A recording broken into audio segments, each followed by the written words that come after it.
Hi, and welcome to another episode of Stay Human with Amy Bell. I have been meaning to do a video for you for a little while, and I haven't. I haven't. And I guess one of the stories that I have about why I haven't is that it's just been a lot. There's been a lot happening for me recently, and life has been quite challenging on a number of different fronts. Things have been feeling hard a lot, and not just for me either, for a lot of people in my community, people that I'm serving, and also like my colleagues and that sort of thing. And I was thinking about a conversation that I had recently with a colleague of mine in the UK, Howard Cooper, who's an awesome hypno guy who's got he's got his own podcast, and he's just done a story for kids as well. So go and check him out. But he was asking me about misconceptions that people have about what I do. And my response to him was that, what I see a lot in my industry, in the personal development industry, in the NLP field, is that there is often this projection of this image of like perfection and success. There is, a lot of people in my field just painting this picture that if you learn this stuff, then life is just perfect and wonderful all the time. And it's just not the case. It's not the case. So, you might be wondering, well, Amy, if this stuff doesn't make your life perfect, then like, why bother learning it? Why bother exploring this? Um, and my response to that is this: it's never about perfection or 100% success. What personal development is about, and learning NLP and these kinds of things, is that it doesn't make life perfect and wonderful, but what it does do is it helps you to navigate when things don't go to plan, when things are hard, when things are challenging. It helps you to like come back and find your center. It helps you to be able to respond differently. All manner of things that help you navigate better and have things play out better when life is not perfect, when life is hard, when life is challenging. That's what it's about. It's like the freedom, the choice, the options, the opportunities and possibilities that can arise for you when life is challenging. Not just when life is challenging, also when life is optimal. You still have those same options and possibilities and opportunities, but it's not about life being perfect and wonderful all of the time and never being challenging. Um, and so recently I've had a lot going on, and I've noticed some of my tendencies. Like, you had some awareness of, oh, okay, I'm just noticing some tendencies in me starting to play out here as almost like little signals, some communication to me that it might be time for me to put some things in place, redirect things and whatnot. So it started with one of the things that I was really aware of was that I was really busy, and my work was just like the hours that I was working, my work was just bleeding into like every single day and all through the day.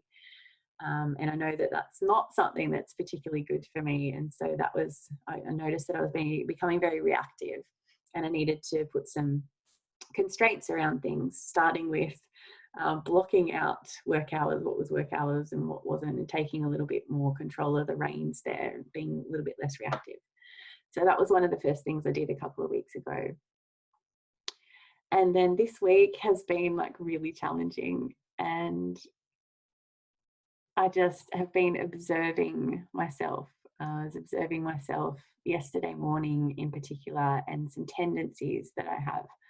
So some of the things that I notice for me when I've got a lot going on and I'm under a lot of stress, is that I have this tendency, and your tendencies might be really different. Everybody has their own kind of patterns that play out. And for me, I have a tendency to just start to withdraw a little bit. I'll have this desire to just withdraw. I don't want to like leave my house as much. I become much more of a homebody. And I'm just not wanting to like get out into the world. I want to kind of disengage. I just want to withdraw and just like enjoy a nice cup of tea and almost like vague out a little bit. And so I'm observing myself yesterday. I had a lot that I needed to do yesterday morning, and I'm just observing this tendency. This is, oh, I just want to withdraw. I don't want to do this stuff. Noticing also tendency to just kind of, oh, I want to whinge about what I've got to do a little bit.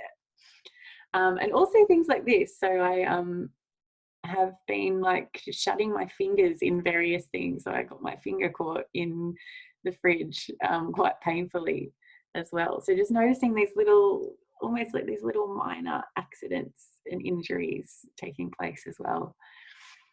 And I'm observing all of this. I'm observing all of this over, several hours yesterday morning.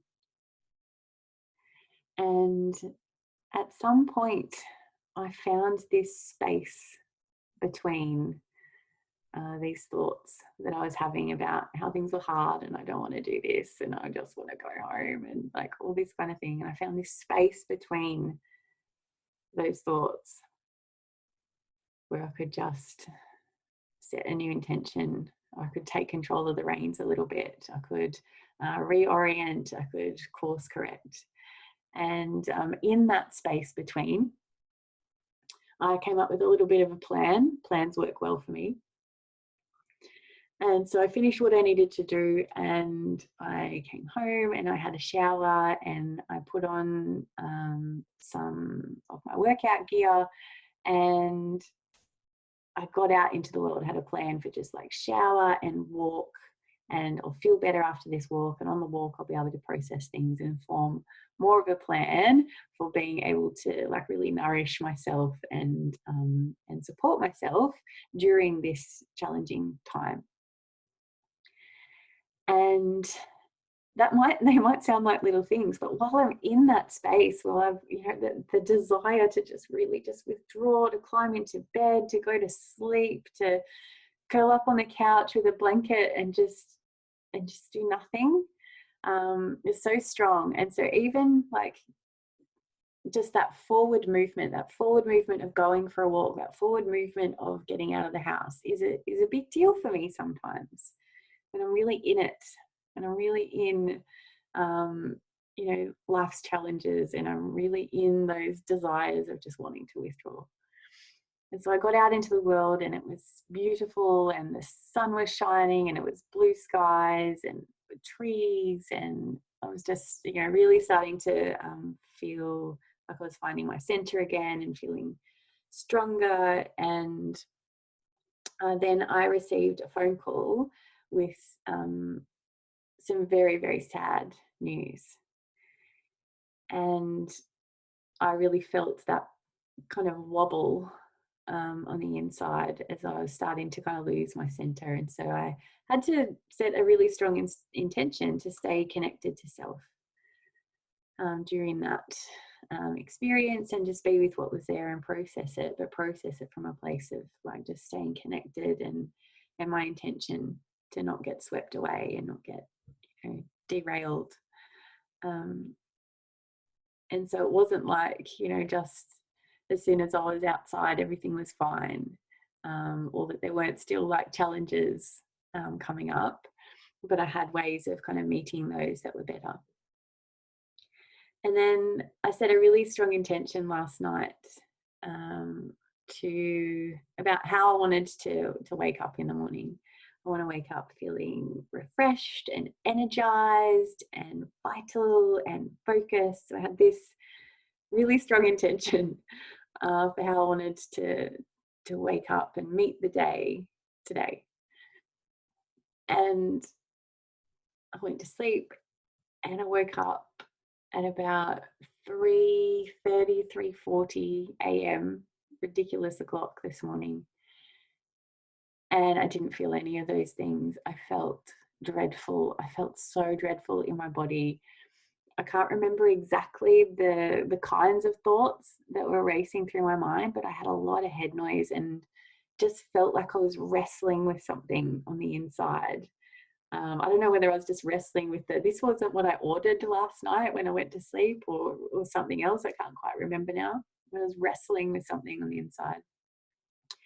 And I eventually just drifted back to sleep, and I had the most horrific and violent nightmares, really, really strange dreams. And then I woke up this morning after all of that, and I didn't feel amazing. I didn't feel vital, and I didn't feel energized, and I didn't feel focused in the way that I had imagined that I would when I was setting my intention last night. But I did feel different in some way. And I was really like, in terms of the focus that I did have, the focus was on like really nurturing and supporting and driving the direction of the day in a way where I feel like strong and like I can cope with, whatever I've got on, whatever I've got going on. And so the day is playing out a lot better in terms of my internal experience. So nothing has actually changed in the world. I still have a lot going on a lot of different fronts. On the work front, I've got, a lot of programs that I'm about to begin, like big long form programs. I'm about to wrap up another one tomorrow. I've got a lot happening in terms of like growing my business and the work that I'm doing inside my business, and still navigating everything with the backdrop of COVID and all of the challenges that come with that.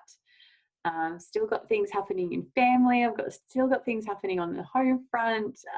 There's a lot going on, but my experience is a little different of that today. And I am not under the illusion that that everything's just going to be completely like smooth sailing from here. But this is what personal development is really about: being able to catch yourself, being aware of your tendencies, being aware of the signs that you might be beginning to spiral here, and being able to adapt and course correct, so that your experience of things can be transformed more quickly, and things don't go to shit so much. You can course correct and reorient yourself, and adapt to what's happening as needed. And I don't know who needed to hear that today, but I feel like there's a lot of people in my community and around at the moment who, after last year, which is, it's been a year now of chronic stress for a lot of people, and chronic stress really can lower, the overall baseline state that you're experiencing. It can be much easier to go into overwhelm and experience anxiety and things like that when you've been living in chronic stress. And that's certainly something that I've been seeing in my community, and that I feel sympathetic to as well. I feel compassion for. And so if that's you, if you're feeling like there's just like everything's a lot right now, or things are really hard, or you've got a lot of things happening on, a lot of different fronts, and then I would ask you, what are your signs that you might be starting to spiral? What are the tendencies that you have in terms of ways that you respond to stress that maybe are not as resourceful, that are not as useful, that don't support you or don't help you to move forward, or whatever direction you need to go in. And what are the strategies? What are the behaviors that work for you, that support you when things are challenging, when there's chaos and that sort of thing? And how can you lean into those? How can you lean more into those behaviors and those strategies to support you in the challenging times? Because life's just not perfect and wonderful 100% of the time. Any given day, anything could happen. But we do have ways of, navigating these things where our experience can be a lot better, and we can feel a lot more supported, and we can feel a lot more connected with ourselves and stay connected to the world and with people, because all of those things are so important. But that's all for me today. I do have a big long list of things that I want to go and attend to now. But I'll see you soon. Bye.